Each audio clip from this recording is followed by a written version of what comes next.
ngasi nuida wairam phongkiba tongan tonganba manipuri sifongsingdagi amasum thokiba thawdok wathoksingdagi maruoiba ipausing khongosaraga manipur top channel gi maikeidigi myamna thamjagi ahanbada langthabal ACG MLA Karam Shyam BJP da Yaoragani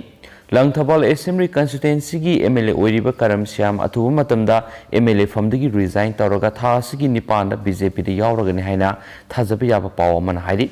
MLA na resign tawduna BJP da Yaogadori basigi maruoiba maramdi housing center da housing LJP party asi ani thoktunu yamna sarak sahingnaba phibam amada lairi masa masagi tungan ba pol sizinnarakpa sina political gi khongsata hongdo hongjin tawba pamdrabasu miyam gi dama khalaga party asidigi tawagani party asida adumak leiba tarabadi miyam gi aningba apamba sing thabakta onthokpa ngamlaroi khanduna pherep asi lobani hairi mangna hai democracy gi wakalon khangna politics tawba phai khanbadagi MLA famasi thadokpani Prime Minister Narendra Modi na laita lairaba singidama khalaga paikhalakhiba thabak sing asi apian ba pui loinana Prime Minister gi wakhalon asimak mahaka yamna sanabadagi party isidi yawani Karam Shyam na hai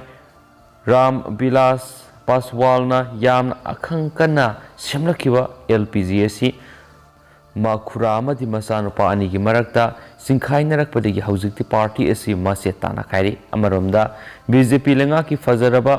grassroots level da leriba lairaba miyambu zero balance lupa chawar oirabasu happy ba amasu miyam gi seba tawgi haina khanba wakalon asi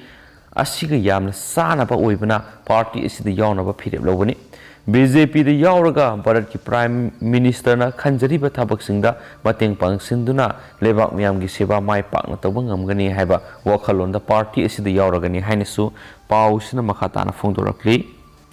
atopa pawamana electoral roll lana phonglakpa semdoktrabadi logi mateng lauragani yaripok singda khungangi club ahumna mifam ama pangthoktuna khungang asigi polling station 32/15 amadi 32/17 gi polling maming amasum polling area da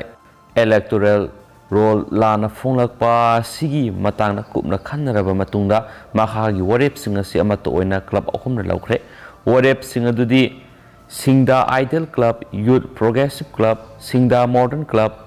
Pradhan Wangkhem GP ward members sing BLO sing amasum local MLA gi aibasi role yauna mari lenaba department singta lairiba singna semdokpinaba application thaduna laklabasu semdokpidana leire maram sina mari lenaba department amadi official singi mathakta logi mateng lauduna wakalagani athing basigi mayokta leirakpa khudingmak khungang asina amata oina thengnabaga loinana madura thokpa thawdok khudingmakki responsible masana yajagadabani athoba matamda hiramasigi matangna mari leinaba singna action lokhatpiduna asoiba singasi chumthokpidrabadi miyamga loinana democratic oiba mongna khongjang kya sangsinanaba sem saduna leire haibisu yauri haina pausina su phongdorakli tentakna intending candidate singna sahi anirom gi lomi singi taifam leitana leiriba phau leisin biduna miyamda phanganduna rajniti tobiyo ahongba mamalda phau mol amada lupa satruk ta taibada lobinaba mi amata leitre haba pawmusu report tori law singubada mapung oina lamdam ama oiriba square kilometer kungani thoiga point sahumga kunga tret mukta sawba singna pungkoi kusilaga leiba manipur gi lomi singi laibakti ngasi maksu awaba gi mathakta awaba dumak taduna lakli kumgi nong matam sana laktaba lomi singi tangai fadraba har gi wathok sei khudingi thengnariba madi ithai lokhongi khudong saraba kya mayuknaduna ahing nungtil khaidana loksaba Thok Pau ngasidi taifam leitabigi awaba phibam ama leire haina suphungdorakli atopa pawamana sei khudingi Ningol chakaobgi matamda NH-37 da banth tawbusi singmi tamigi asetpa mari mang tharaknabagi masa amani desam sei khudingi oina Ningol chakaobgi matamda hiram ama natragana hiram amada national highway 38 asida banth tawhodaba yadi habigi matagum tawribasi singmi tami anigi asetpa mari mang tharaknabagi masa amani haina Desam District Council Jiribamgi President Laisram Biras Mitai na phongdokre ngasi desam gi office ta pangthok papaw gi mifam amada laisram bilas miteina makhatana hai sei amagi manungda nomakhak pangthokpa masin mawpwa amadi imung manunggi tatna thana yadraba ningol sakauba sina lakpada jiribamdagi imphal amadi kasardagi imphal tamna satpada NH-37 da matang matam sadana total shutdown tawshilakpa si kandem tawi asiguma ban asi haujuk paliba lenga sina matung amu hana thowandana bokhona biu saiki mauna hai ningol sakaubi matamda ban tawbasina singamadi tamgi marida kai tharaknabigi masa oigani masjid lenga sina matam sana mi yeng sanghauba sungani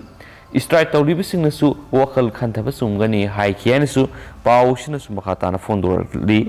loshilakpoina topa atenma pawkhrana sakthong gas phangaudraba singidama ujala yojana 2.0 haudokre heboy heitaboy lengak liba lenga sinadi miyam gi mateng khradang oirabasu pangma ngamli mamangi lengak nadi kari tawbiram labage ranjan BJP gi lengak na gas thongma ngamjadraba lairaba miyamda sakthong gas lemna piba imung crore ama sukibaga loinana sakthong gas piba ngamkhidraba sing pinanaba ujala yojana 2.0 ngasi BJP wangkem mandal na sinduna yeripok Vishnu Naha Community Hall da haudokre thauramada haudokladuna India lengak ki education and external affairs ki minister of state Dr. A.K. Ranjan hai Manipur haujuk paliba lenga paliba sahi manga fawba phadriba BJP ki lenga asina haiboi haiteboi lenga liba sinadi miyamna piriba makhal kya gi kana bising piri adubo hana mamangda lisang sina palamlaba adugumlaba party dugi lenga nadi miyam gi reba kari toromlaba gi haina hangladuna lenga na masak khanglaba hospital India lenga asina Ayushman Bharat haiduna ana layengbada lupa lakh manga gi kana ba piri masidana natana CM Haisty Karna lupa lakh ani fawbada kana ba piri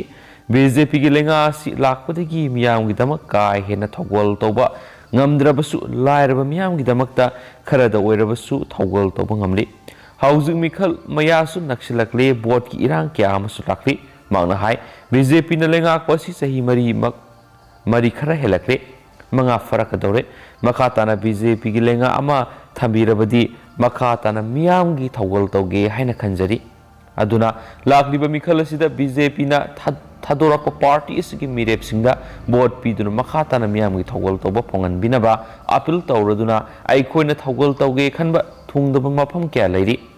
party asina Manipur gi miyam sinma thungna thogol tawjaningi haikenasu pausna makhatana fongdoragli duga paushulu silakpoina ngasi fongki bese fongsigi marueba headlines oina miyamda pathoksagi mapal kangjai bungda nga mela pangthokre ngami lisingamaga songaga humfugo humdoida nga yokpa madinga masa puthokpagi tongan tongan scheme sing fangan dori amaramdana se minister na Manipur police bu thagat pa fongdokre haba pawm su report tawri amaramdana se minister na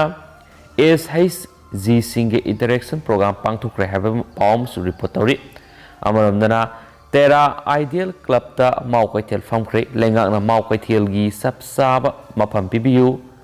kapaini mau momana mau gi pothok sing manghandana ba khona bi basangi khuraizam athauba amaramdana ngasi state si goina nifugumari positive oiki ahum laikhidre hainasu report tawri amaramdana ADC bill 2021 ga mari leinana miyam bulan lamjinganu haiba pawmusu report tawri amaramdana governor yauna ningol sakaubi yefa paujel firakli amasung asigi oinadi pausma tang sai lusinjarage amasung pathoksagi bsuki balanki viewers myam nanga pigini matam gi maruebi pausing myam da leptan update pijarake haina channel sigi mekeri myam da su thamjari and thank you